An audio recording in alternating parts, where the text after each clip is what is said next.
Sorry, dry throat. Welcome back. For those of you who might catch this halfway, this is Natural Flowism Studios with Therapy is the Process. My name is Lavinia Deere and I'm monologuing off my face. So,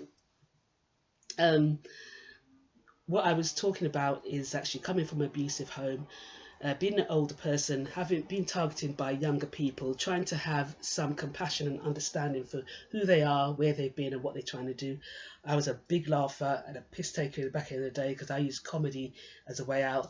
So, you know, you can imagine I was quite offensive to other people. So I believe I have to have probably more patience than others. So despite taking my concerns to the police and having had contact with police over the years over what's happening, and of course there's no evidence that could be seen, even though you say your house has been disturbed or broken into. But if it's not evident in the list of way they've got evidence that they, in the remit they can work in, I think that's important to understand. There's only so much within that field as I understand it, and I don't understand everything because, believe it or not, though I speak about the subject of stalking and crime and stuff like that, of what I determine has happened to me or feel that's happened to me and have experienced.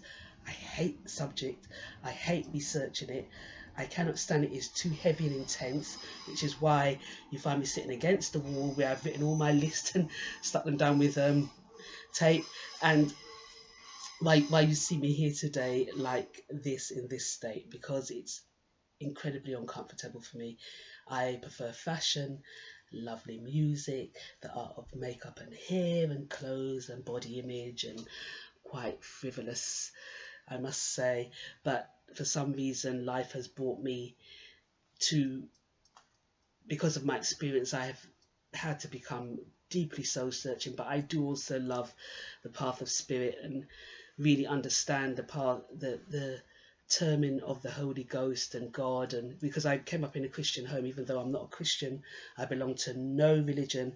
I do not belong or support any terrorist organization as far as I'm aware. I'm just a person on their own. I sat in my bed one day. I had tweeted, if I say it, I'm going to say it again, I tweeted tweeted Natural Flow. I was on an estate, and what I'm saying here relates to my Saatchi collection, and I really, it's really difficult just to hold things up. I really don't know how to, I'll find a way. It really relates to my Saatchi collection, which I call By a Storyboard, the Yasmi. And it's in about 3 parts. I eventually renamed it, and I think it was after my sister had passed away, or around about the time, it just came to me, sit and draw. Just draw out the images, because they kept replaying in my head, and it was so hard. I knew what had gone on was wrong, and I had no way of, no recourse with it, and yet it had cost me a lot. But and because it cost me a lot, then I go through the symbol. You know, things and mistakes you've made in life, you would have cost people, so you have to suck it up and take it. And that works so far, but it doesn't work all the way. And I think if you come across this video and it's split, because I don't really know how I'm going to edit this and bring it together, so I'm just going to let this be about an hour-long film. So what I was saying before is that the things that cut you off is just like being able, not being able to call a thing a thing. And what I actually, when I thought of doing these films, and look how late I've got into it, the question I really wanted to ask is, at what point does being stalked debilitate you? You know, I'm now talking to other survivors. If you come across this and you could stand to go through somebody monologuing and babbling, somebody unknown, but it really asked me at what point I was going along, I was getting on fine, I moved, I was like relieved. It's such a nice little quirky flat. I'd done it out the best I could, made a load of noise, and I'm not professional or anything, but I'm just a home doer. I'm just a doer. I'm a home bud in the sense that I'm a very self doer, because recently I've had, as a result of going through the last campaign of being stalked, it has affected my ability to socialize. Not that I can't socialize, I'm not scared, I'm not shy in that sense, but what happened during the campaign the grooming campaign is that I began to, I suppose I became sensitized to know that certain people were not speaking, it wasn't genuine. There's something they'll drop in the conversation, I know that's that stalker. That's the person. Whether they think they're a stalker or they were a relative or they were some connected to a relative or whoever they were, or they were just somebody random I didn't know, somebody that I had sat in therapy with, which is a concern of mine, or because I'd worked but I do a job which makes me visible to many people who are not visible to me. As with anybody in public service or customer service, you never know who's looking at you, who's going to think they've taken a shine to you, or that you're something that you're not to their life. They could just turn up out of anywhere, and that was a situation I was faced with. And one thing that stalkers, people who stalk or follow sort of that kind of really negative press type people do is dig all the way through your life and go and take up place among who would normally be your family and friends. I mean, I've stayed largely estranged from family, but certainly when this started to occur, I was very concerned and returned to try to advise people that they, I had danger, potential dangers around me, or dangers, and it may affect them. Until, even though I had concerns about it possibly being somebody in the family, but then I could still never know, because, or it could be somebody from my childhood, because of the kind of pattern of somebody who stalks is the fact that they dig up your past and are very good at pretending, because I suppose some people who suffer from the need to do it are really quite empty people, and don't feel they have anybody or anything or anyone, and so to pretend is quite filling for them. To fill in for who you are is quite filling for them.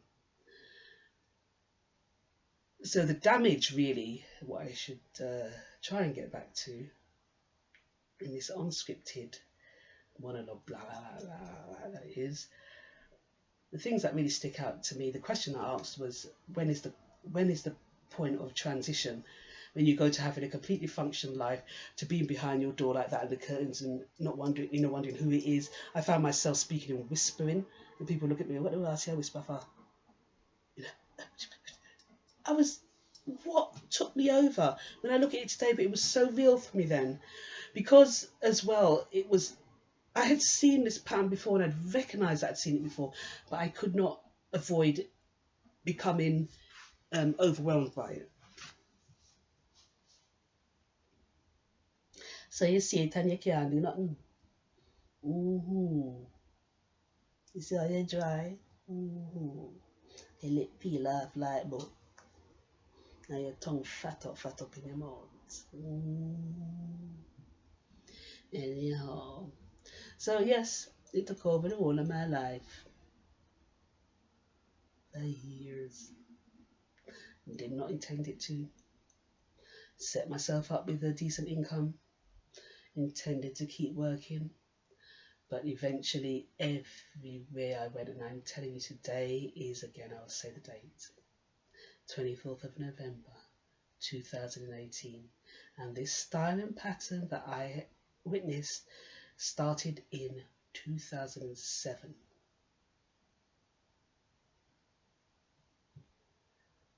I'm not ungrateful. I'm grateful. I'm thankful that I could be resourceful enough to be here today.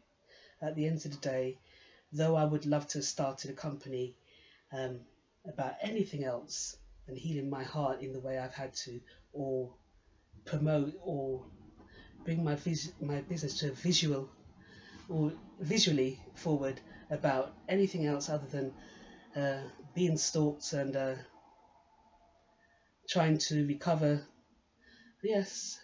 from the effects, trying to really bring myself back together, because it eventually eroded everything. And I can even see patterns of it now when I'm driving. Someone would drive slowly in front of you, and then you try and go to that lane and that person then drives slowly in front of you, and the attacks while driving is phenomenal. It's dangerously phenomenal, I have to say. You really have to have your wits about you. I am fully aware that the work I do for a living, and I'll state again, I do not fund myself creatively. So by that I mean I do not sell, I have not yet sold enough of my creative work to live off. So I actually live off supplying a service as a large goods vehicle driver to the haulage industry, transport industry. That's how I fund, put a roof over my head, put clothes on my back, buy props, buy equipment. I do it like that. I am not funded or sponsored.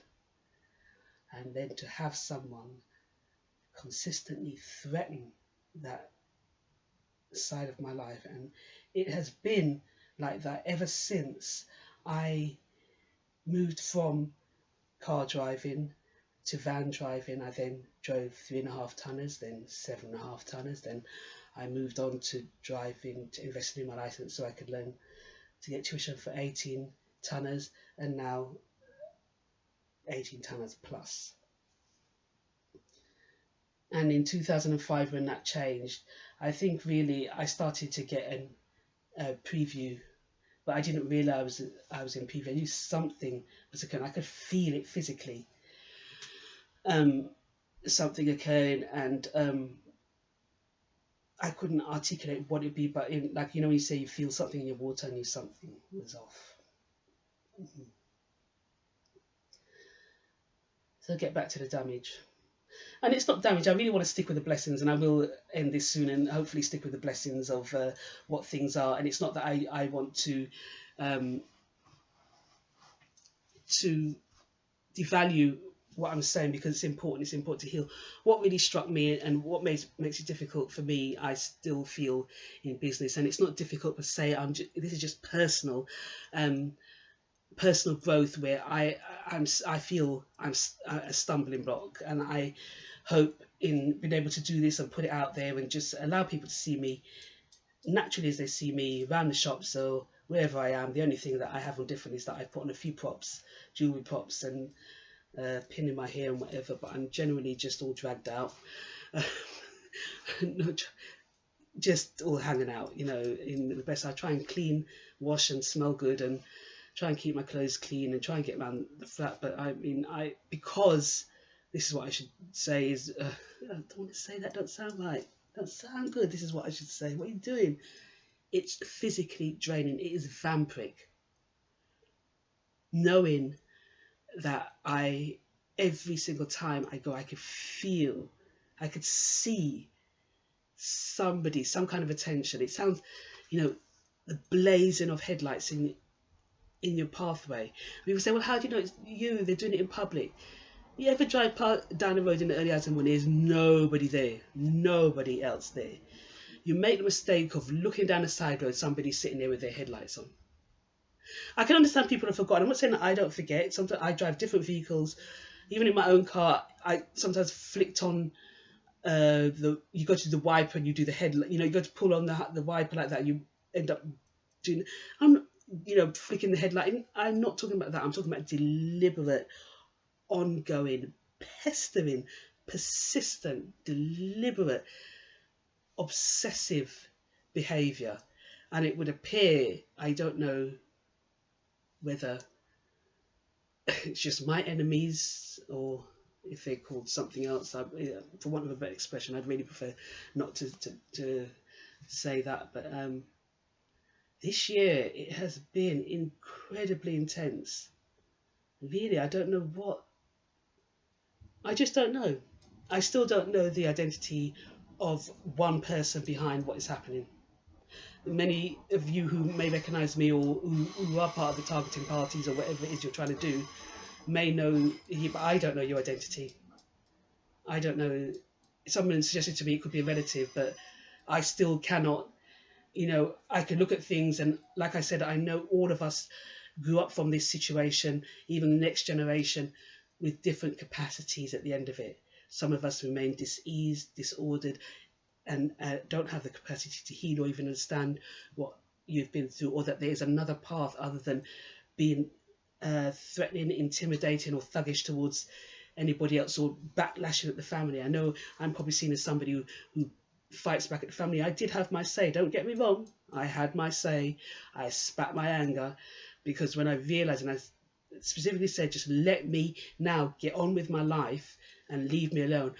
And I remember making a threat which I didn't mean at the time, though I made it. It was like a premonition, something coming through me, and I said, like, I will go in front of the camera and say, and look at the rasp every day. You know, I mean, you have to be very careful what you say.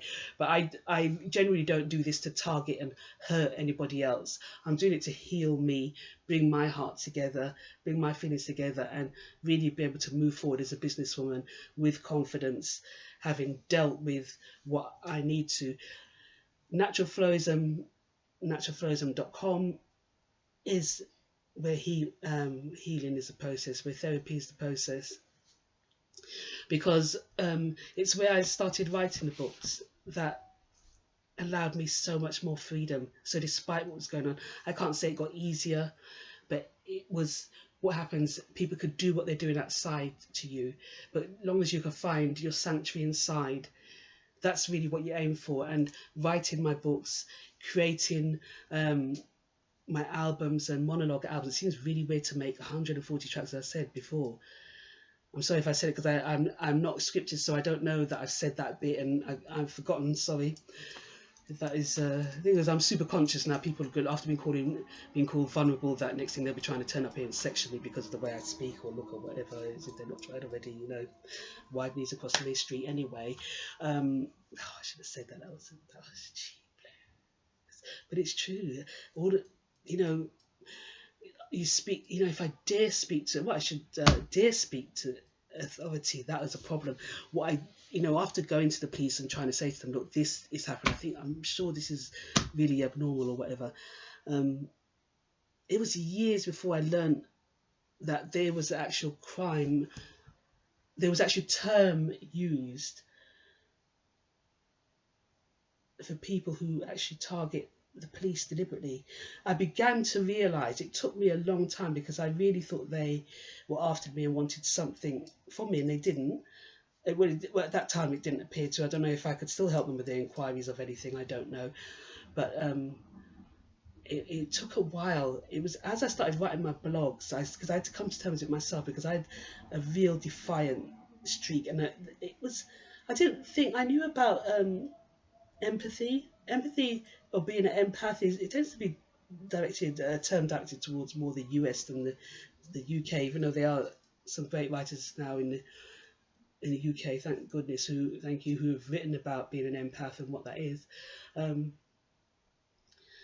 But I didn't really realise it was shared energy, in the sense that I could physically feel possibly what the stalker was feeling. I knew what they were doing, but I could not really understand the path and the channel. But I knew I was being going through some kind of, and it sounds really weird to say you've been channeled, but the effect wasn't just physical, it was psychological. And the reason why it's psychological, because one of the areas of how my life really came together for me, and I really started to understand my life in fullness, is when I started to attend spiritualist meetings and see clairvoyance. And you know, good people, I still believe in what they do. You know, I believe in things like tarot cards and runes and things. I think they're beautiful works of art, and I think they have no harm to anybody. And it's just as anything, how cruel people, or cruelty and disorder and disease uses things.